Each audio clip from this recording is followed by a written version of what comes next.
Facebook Marketplace just led me to an estate sale filled with comic books, tapes, VHS, magazines, cards, anything you can think of. And not only was I the first one there, I was the only one there. What is up, guys? Welcome to the Paper Chase channel. My name's John. I make comic book content. If you guys do want to support this channel, you can do that simply just by hitting the like button at the bottom. Got a great video for you today. Facebook Marketplace, estate sale. I said it all in the intro. Now, why was I the first one there and the only one there? This estate sale was not run by an estate sale company. From what I gathered, this was two, middle-aged older ladies who decided to take on the job of running an estate sale. And after talking to them, I think this is going to be the last one that they ever do. Apparently, this was by appointment only, and when the ad popped up on Facebook Marketplace for the comic books, you know me, I immediately called, set up an appointment, and she said that apparently before me there was one person that they led to the property, and this person tried to steal a bunch of stuff. So this is why now they were doing appointment only, and I was the first one. And this is stuff that's pretty exciting. From the looks of the photos that they had some pretty decent stuff. It definitely 100% was not picked through. The weird thing was that these ladies did put in the work to price some of these comic books. They had these giant plastic bags that they kind of stapled together, and they had information written on the plastic bag. They kind of did what they can with the little experience that they had. So needless to say, I wasn't all too excited just because, it looks like they researched every single book. So what do you do whenever you approach an estate sale and it looks like the people have done their homework? It's a good thing and a bad thing. It's good because, look, you're admiring somebody's putting in the work to get the money. But it's a bad thing because, well, you might not get that great of a deal. So in this situation, what I'm looking for is maybe variants that are unique, rare, and also condition. I'm trying to see, okay, do they have this priced low for the condition that it's in? And that is kind of the name of the game when you're hunting estate sales that are heavily priced. Also, it was a lot of fun. I had a lot of fun being the only person in there and just looking at all the cool stuff all over the place. So I'm definitely going to show some of the footage of some of the things that I ran into while I was there, show you what I picked up, and yeah, hope you enjoy. What is up? Out here, just dropped my son off at daycare. And the place that's I'm meeting the person for comics is down the street. Not quite down the street, but like a literal 2-minute drive. So I'm just hanging out for a bit until I can go there. And, as always, low expectations.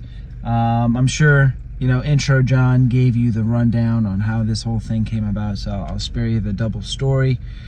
But, yeah, some of the most exciting times when picking up a collection or going to look at a collection or a set of books is this right here, this little before. Because at this point, anything is still possible. You could find anything. So this is definitely something, definitely not picked through from the looks of the photos. So we'll see. All right, next time I see you, it's going to be after I looked at the books.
Okay, that was way more than what I thought. That was a whole kind of an estate sale to myself, it felt like. Of the first people that ever got to go in there and look at all that stuff that you're probably going to see on the footage. So I got a few items, and let's go back to the house and bust them open. All right, pretty cool. Of course, I do wish there was more comics than what there were, but still, a lot of fun to go through all that stuff. I'll tell you right now, I got 4 comic books and I got 2 other items that I thought were really cool. I went to their VHS section, and certain VHSs I'm definitely collecting. But this first one I'm going to give to my friend Ashley, who's like me, a very, very big horror fan. And one of her favorite horror movies is The Shining. So in their VHS section, I found a sealed copy of The Shining. You can see I think it's got a little bit of a watermark at the bottom. It does have a little bit, it's hard to see, but it's got a little bit of the watermark on the bottom. This is not like a first printing or rendition of The Shining on VHS. But this is, from a special edition. It's the Stanley Kubrick collection, and just incredible to find this in sealed condition. So it was only, I think, like $4 or $5. It was, Then the next thing I picked up when I was in the record section was this cool record here. Now, of course, I was looking for golden reprint records. If you're not familiar, golden reprints are the records that were made in the 60s, and they had some music along with a reprint of some big comic books at the time. The 2 famous ones is Amazing Spider-Man #1 and Fantastic Four #1. So I was thinking in my head, I was like, what if the record is there and the comic book is inside of it and they missed it? That would have been really, really cool.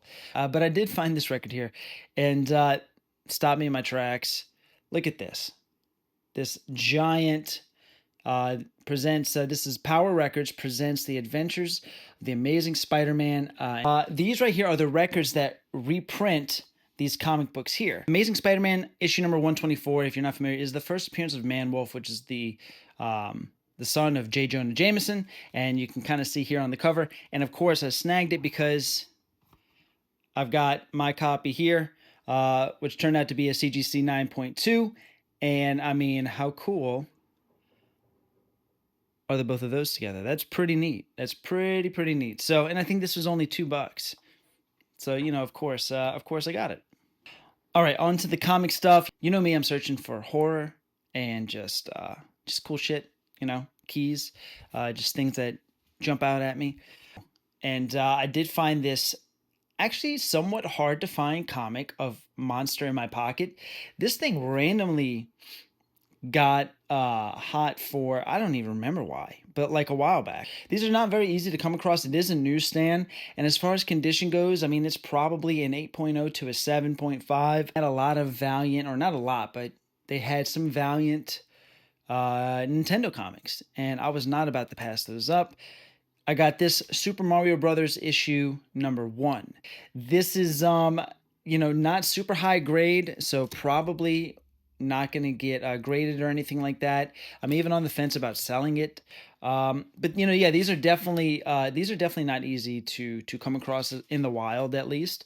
So I picked that up. And then next up, man, the cover art on this is just 100% nostalgia. The next up is Nintendo Game Boy issue number 1. I have issue number 2, and the cover on that is amazing. But this is number 1. It does have a small little 1/4-inch tear on the back cover. Not something I'm probably going to get graded, but still really cool to keep for a while before I decide to let it go. Now, I paid total about $105 for all this stuff, right? Now, you're probably like, dude, you got ripped off. Those 2 comics, the book, the VHS, for $105. What? You're better than that. You're better than that. So last but not least, what did I say in the beginning of this video? I said one of the things I'm looking for when I know everything's priced is it priced low for the condition that it's in? And the final book that I got was an extremely high-grade copy with, if cleaned and pressed correctly, could definitely fetch that 9.8. That is Adventures of the Super Mario Brothers issue number 1. There's 2 of these. There's Super Mario Brothers without the adventures, and then there's this one, right? Both of the covers are almost identical. This one came after. Though they warrant almost about the same amount of money, except for the other one, when you hit like a 9.8, it's like over a $3,000 comic book. But this one, when you hit a 9.8, is and it 100% has the shot, and not to mention it's just freaking cool. Like, this is my childhood right here in wondrous condition. Like, it's beautiful to have. I love it. So I will try to press it. Hopefully I get the 9.8. If not, no big deal. It's still a great book. Even looks good in the Mylar. So big potential there. So yeah, like $105 I think is what I paid for everything there. I think it was a really, really good deal, especially depending on how that grades out, could even be insane. But yeah, fun to go around and look at all that cool stuff. So that was the video. That was the haul. Have you guys ever been into an estate sale completely on your own? And if you did, what'd you find? Let me know in the comment section below. Thank you guys again so much for watching. See you on the next page.